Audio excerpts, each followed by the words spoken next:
Hello मेरे शेरनियों, कैसे हैं आप लोग? आयो बहुत ही अच्छे होंगे, स्वस्थ होंगे, मस्त होंगे। देखिए, अगर आप भी मैट्रिक में पढ़ते हैं और 2024 से 25 में एग्जाम देने जा रहे हैं तो आपका सपना है कि अब की बार 450 पार अंक लाने का, तो आपका यह सपना पूरा जरूर होगा। देखिए, आपके पास अब टाइम जो है ना बहुत ही कम बचा हुआ है और आपके पास 1 महीना बचा हुआ जिसमें आप चाहते हैं कि साइंस में आपका भी सपना है कि साइंस हो या कोई भी सब्जेक्ट हो उसमें अच्छा स्कोर आए, तो आपको VVI प्रश्न अब जरूर कर लेना चाहिए, जिसके लिए हम लेके आ चुके हैं बहुत ही इंपॉर्टेंट क्वेश्चन का सीरीज। तो चलो हम स्टार्ट करते हैं आज के ये क्लास को। देखो, जितना भी प्रश्न आज के इस क्लास में करेंगे तो यही आपके एग्जाम में 100 का 100% पूछेगा। तो चलो स्टार्ट करते हैं पहला क्वेश्चन से। तो आपके सामने पहला प्रश्न है कि कुटपाद किसमें पाया जाता है। ये क्वेश्चन देखो 2016 के एग्जाम में पूछा गया। पहला ऑप्शन है पैरामीशियम, बी नंबर ऑप्शन है यूग्लिना, सी नंबर ऑप्शन है अमीबा और डी नंबर है इनमें से कोई नहीं। तो कुटपाद जो मेरे शेरनियों वो अमीबा में पाया था और इसी के द्वारा जो है ना अमीबा क्या करता है, अपना भोजन को पकड़ता है। तो अमीबा का फिगर आप किसी भी तरह से बना सकते हैं। यही जो रचना है इसको क्या कहते हैं, कुटपाद कहते हैं। तो चलो दूसरा प्रश्न की ओर चलते हैं। दूसरा प्रश्न आपके सामने प्रकाश संश्लेषण होता है। देखो, ये क्वेश्चन जो है ना 2015 के एग्जाम में पूछा गया है। कब होता है? रात में होता है, ऑप्शन नंबर बी है। दिन में होता है, ऑप्शन नंबर सी है कि रात और दिन दोनों, और ऑप्शन डी है क्या सुबह शाम। देखो, प्रकाश संश्लेषण की क्रिया जो है ना वो कब होता है? दिन में होता है। तो ऑप्शन नंबर यहाँ पे बी जो है इसका राइट आंसर है। देखो, इस प्रकार का क्वेश्चन बहुत ही इंपॉर्टेंट और 100 का 100% आपके एग्जाम में पूछेगा। यहाँ से आपको एक क्वेश्चन हम पूछते हैं कि प्रकाश संश्लेषण जो क्रिया होता है उसमें बाय प्रोडक्ट मतलब उत्पाद के रूप में क्या बनता है, जल्दी से बताओ। उत्पाद के रूप में क्या बनता है आप लोगों को बताना है। देखो, बाय प्रोडक्ट के रूप में जो बनता है ना ग्लूकोज बनता है। यहाँ पे C6 है, H12 है, O6 है, प्लस में आपका ऑक्सीजन बनता है और यही ऑक्सीजन हम लोग क्या करते हैं, सांस के रूप में ले लेते हैं। और यहाँ से क्वेश्चन और पूछेगा कि वायुमंडल में जो है ऑक्सीजन कितना प्रतिशत पाया जाता है। ठीक है, जल्दी बता दो, वायुमंडल में ऑक्सीजन का प्रतिशत मात्रा कितना है? तो आपको याद रखना, वायुमंडल में जो ऑक्सीजन है ना 21% पाया जाता है। यहाँ से क्वेश्चन 100% पूछा ही जाता है। तो चलो अगला प्रश्न की ओर चलते हैं। अगला प्रश्न हम लोग का तीसरा है कि क्लोरोफिल वर्णक का रंग होता है। देखो, ये जो क्वेश्चन है 2 बार पूछा गया, 15 और 17 में। तो आप सभी को पता है कि क्लोरोफिल जो है ना पत्ती में पाया जाता है। यहाँ पे ऑप्शन नंबर ए है हरा, ऑप्शन नंबर बी है नीला, ऑप्शन नंबर डी है लाल, ऑप्शन नंबर सी है सफेद। तो क्वेश्चन था कि क्लोरोफिल जो वर्णक होता है उसका रंग किस प्रकार से होता है। तो आप सभी को पता है क्लोरोफिल वर्णक का जो रंग होता है वो होता है हम लोगों का हरा होता है। ये ऑप्शन नंबर ए जो है इसका राइट आंसर है। और क्लोरोफिल को क्या कहते हैं? प्रकाश संश्लेषण इकाई कहते हैं, प्रकाश संश्लेषण अंगक कहते हैं। तो आप लोगों को कमेंट बॉक्स में कमेंट करके जरूर बताना है। तो चलो अगला प्रश्न की ओर चलते हैं।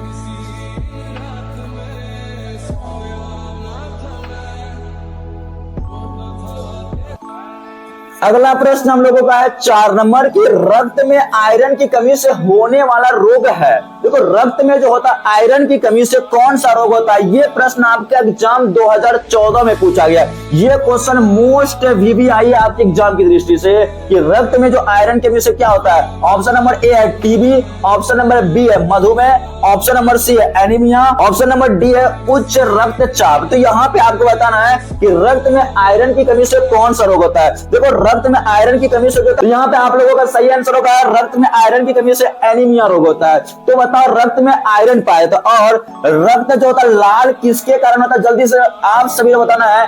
रक्त का जो रंग लाल होता है वो किसके कारण होता है, आप सभी को इसका जवाब बताना कमेंट बॉक्स में कमेंट करके। अगला प्रश्न आपके सामने है कवक में पोषण की कौन सा विधि पाया जाता है। देखो, ये क्वेश्चन जो है ना बहुत ही ज्यादा इंपॉर्टेंट है कि कवक में पोषण की जो है ना कौन सा विधि पाया जाता है। देखो, ये क्वेश्चन 2014 में और 2019 के एग्जाम में भी पूछा जा चुका है। तो आप सभी को बताना है कि कवक में पोषण की कौन सा विधि। ऑप्शन नंबर ए स्वपोषी, ऑप्शन नंबर बी मृतजीवी, ऑप्शन नंबर सी है समभोजी, ऑप्शन नंबर डी है इनमें से कोई नहीं। देखो, कवक में जो होता है ना पोषण की जो पाते हैं तो सभी स्टूडेंट्स क्या करेंगे, लाइक भी कर देंगे। देखो, अगला प्रश्न आपके सामने है 6 नंबर। 6 नंबर प्रश्न क्या कहता है कि ऑक्सीजन है। ये क्वेश्चन बहुत बार पूछा गया, तो मोस्ट VVI आपके लिए ये क्वेश्चन देखो 2021 में भी पूछा जा चुका है कि ऑक्सीजन क्या है। देखो, ऑक्सीजन एक प्रकार का हार्मोन है। ऑक्सीजन क्या है? हार्मोन, जो कि पादप में पाया जाता है। ऑप्शन नंबर ए है वसा, ऑप्शन नंबर बी है एंजाइम, ऑप्शन नंबर सी है हार्मोन। तो ऑक्सिन क्या है, ये हम लोगों का हार्मोन है। तो कई प्रकार का हार्मोन पाया था, ऑक्सिन एक प्रकार का वृद्धि हार्मोन है, आप लोगों को याद रख लेना है। अगला प्रश्न है हम लोगों का 7 नंबर, प्रश्न संख्या 7 कहता है कि मनुष्य में वृकक जो होता है, वृकक संबंधित है किससे? ये भी क्वेश्चन 2013 और 20 के एग्जाम में पूछा हुआ है कि मनुष्य में जो होता है वृकक मतलब किडनी जो होता है किससे संबंधित है? तो आप सभी के लिए ऑप्शन है ए नंबर, ऑप्शन नंबर ए है पोषण, बी नंबर है श्वसन, सी नंबर है उत्सर्जन और डी नंबर है परिवहन। देखो मनुष्य में जो किडनी होता है वो होता है उत्सर्जन के लिए, क्योंकि यहाँ से अवशिष्ट पदार्थ हमारे शरीर से क्या होता है बाहर निकलते हैं। तो ऑप्शन नंबर सी को लॉक किया जाए। तो चलो अगला प्रश्न की ओर चलते हैं। देखिए जो भी स्टूडेंट्स लाइक नहीं किए एक बार लाइक का बटन भी दबा देंगे। अगला प्रश्न आपके सामने आ रहा है 8वां नंबर प्रश्न। देखो 8 नंबर प्रश्न क्या कहता है? ये जो प्रश्न है ये भी अति महत्वपूर्ण है। स्वपोषी पोषण के लिए आवश्यक है। स्वपोषी पोषण कहते किसको है? देखो पोषण की वह विधि जिसमें जीव अपना भोजन क्या करते हैं स्वयं बनाते हैं, उसे स्वपोषी कहते हैं। ये क्वेश्चन देखो कितना बार पूछा जा चुका है, 2013 में भी पूछा गया है, 19 में भी और 2021 में भी कि स्वपोषी पोषण के लिए आवश्यक है। आपके सामने ऑप्शन नंबर ए है O2, बी नंबर है क्लोरोफिल और सी नंबर है सूर्य प्रकाश, डी नंबर है सभी। देखो स्वपोषी जो होते हैं जो अपना भोजन स्वयं बनाते हैं उनके लिए कार्बन डाइऑक्साइड भी आवश्यक है, क्लोरोफिल भी, सूर्य प्रकाश भी। इसका मतलब ऑल ऑफ दिस यहाँ पे इसका राइट आंसर है सभी। तो ठीक है 8 क्वेश्चन कंप्लीट हो चुका है। अगला प्रश्न की ओर चलते हैं, प्रश्न संख्या 9। प्रश्न संख्या 9 देखो और बताओ इसका जवाब क्या होगा जल्दी से। प्रश्न संख्या 9 क्या कहता? देखो प्रकाश संश्लेषण की क्रिया में ऑक्सीजन बाहर निकलता है। जो प्रकाश संश्लेषण की क्रिया होता है तो आप सभी को बताए थे कि प्रकाश संश्लेषण किसमें होता है, हरे जितने भी पेड़ पौधे होते हैं उसमें प्रकाश संश्लेषण की क्रिया होता क्या होता है। यहां से जब ऑक्सीजन क्या होता है हम लोगों का बाहर निकलता है और ऑक्सीजन जो बाहर निकलता है वो वायुमंडल में जाता है। तो ऑक्सीजन जो बाहर निकलता है किससे? ऑप्शन नंबर ए जल के द्वारा, कार्बन डाइऑक्साइड के द्वारा, सी नंबर है ग्लूकोज के द्वारा और डी नंबर है डिक्टियोजोम के द्वारा। देखो प्रकाश संश्लेषण की जो क्रिया होता है ना उसमें ऑक्सीजन बाहर निकलता है वो जल के द्वारा, क्योंकि जल ही वाष्प बन के निकलता है और वायुमंडल में जाता है। और वायुमंडल में ऑक्सीजन की प्रतिशत मात्रा आप सभी को याद कर लेना है 21% पाया था। और सबसे अधिक कौन सा गैस पाया था आप लोगों को कमेंट बॉक्स में कमेंट करना है कि वायुमंडल में सबसे अधिक कौन सी गैस पाया था। यहां पे हम लोगों का 9 क्वेश्चन कंप्लीट हो चुका है। तो अगला प्रश्न आपके सामने है 10 नंबर। देखो 10 नंबर प्रश्न क्या कहता है?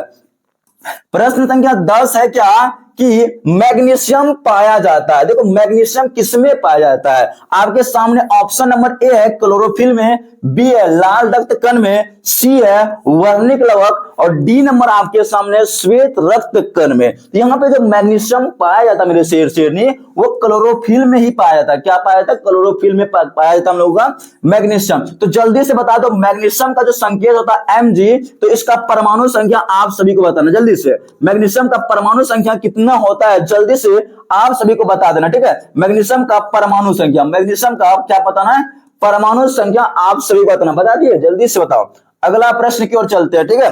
तो अगला प्रश्न आपके सामने है 11 नंबर। देखो अभी तक हम लोग 10 प्रश्न देख चुके हैं। तो 10 प्रश्न में क्या 10 प्रश्न में आप कितने प्रश्न का सही उत्तर दिए हैं ये भी आपको बता देना, ठीक है। 10 प्रश्न में आप कितने प्रश्न सही कर पाए। तो अगला प्रश्न की ओर चलते हैं, ठीक है।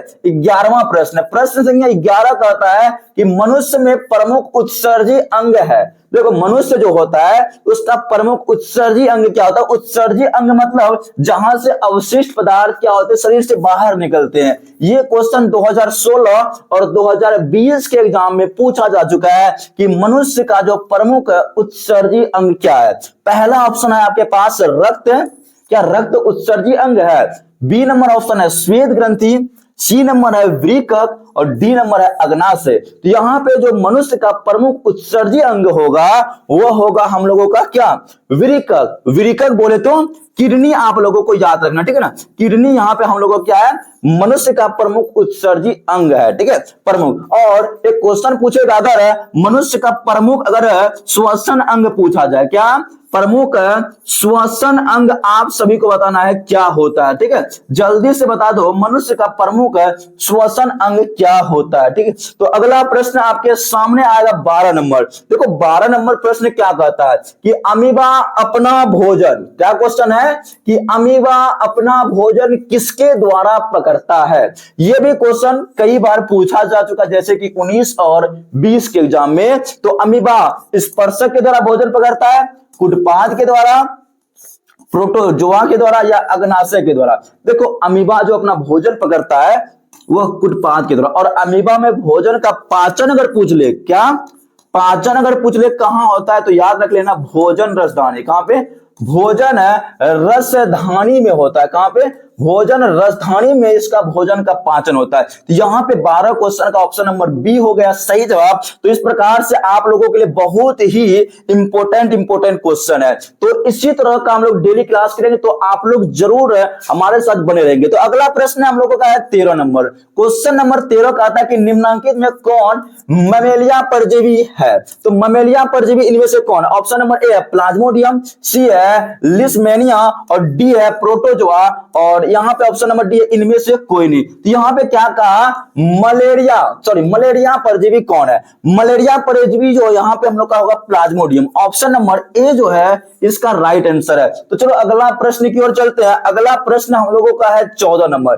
देखो 14 नंबर प्रश्न भी बहुत ही इंपॉर्टेंट है। क्वेश्चन क्या कहता है कि कार्बोहाइड्रेट, प्रोटीन तथा वसा का पूर्ण पाचन स्थल निम्नलिखित में से कौन है। ये जो कार्बोहाइड्रेट है, कार्बोहाइड्रेट हो गया, वसा हो गया, प्रोटीन हो गया, इसका प्रमुख पाचन अंग क्या है। ऑप्शन नंबर ए है अमाशय, बी नंबर यकृत, सी नंबर है छोटी आंत, या इसी का दूसरा नाम है क्षुद्रांत या बड़ी आंत। Option number D. तो बताओ मनुष्य में जो प्रमुख पाचन अंग होता है, मेन मतलब पूर्ण रूप से जो पचता है, तो पूर्ण रूप से अगर पचेगा तो यहाँ पे हम लोगों का होगा छोटी आंत। और पाचन क्रिया शुरू कहां से होता है, तो याद रख लेना वह शुरू होता है मुख गुहा से। कहां से, मुख गुहा से पाचन क्रिया शुरू होता है, ठीक है। तो अगला प्रश्न की ओर चलते हैं, 15वां नंबर प्रश्न है। तो 15 नंबर प्रश्न देखो और इसका जवाब देंगे सभी स्टूडेंट्स।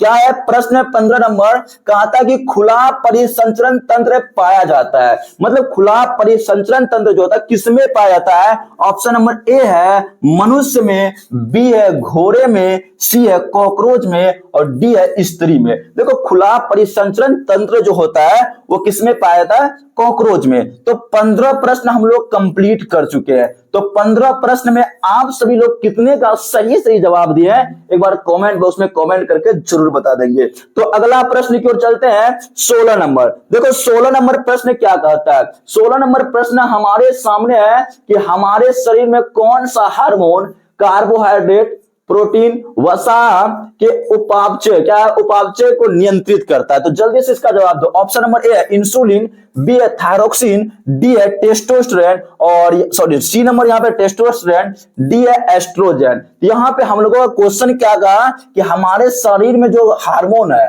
वो कौन सा हार्मोन है जो कार्बोहाइड्रेट, प्रोटीन तथा वसा के उपापचय का नियंत्रण करता है। तो यहाँ पे नियंत्रण जो करता है हम लोग का थायरोक्सिन ही होगा। क्या होगा, थायरोक्सिन यहाँ पे ऑप्शन नंबर बी है, तो बी नंबर इसका राइट आंसर, ठीक है। अगला प्रश्न है, अगला प्रश्न हम लोग के सामने है 17 नंबर। 17 नंबर प्रश्न क्या कहता है, तो यहाँ पे देखो कहता है कि इनमें से किसकी उपस्थिति के कारण रक्त जो होता है लाल दिखाई पड़ता है। तो आपके सामने 4 ऑप्शन है, जिसमें पहला ऑप्शन है थ्रोम्बिन के कारण, सी है, बी नंबर ऑप्शन है फाइब्रिन, और सी नंबर क्या कहता है हीमोग्लोबिन, डी नंबर ऑप्शन है सीरम। तो किसके कारण रक्त लाल होता है, तो आप लोग जरूर बताएंगे। तो ये क्वेश्चन आपके लिए, और इसका जवाब आपको क्या करना है, कमेंट बॉक्स में कमेंट करके जरूर बता देना। तो ठीक है, आज के लिए बस इतना ही रहने देते हैं। तो आप लोग क्या करेंगे, लाइक एंड शेयर जरूर करेंगे इस क्लास को।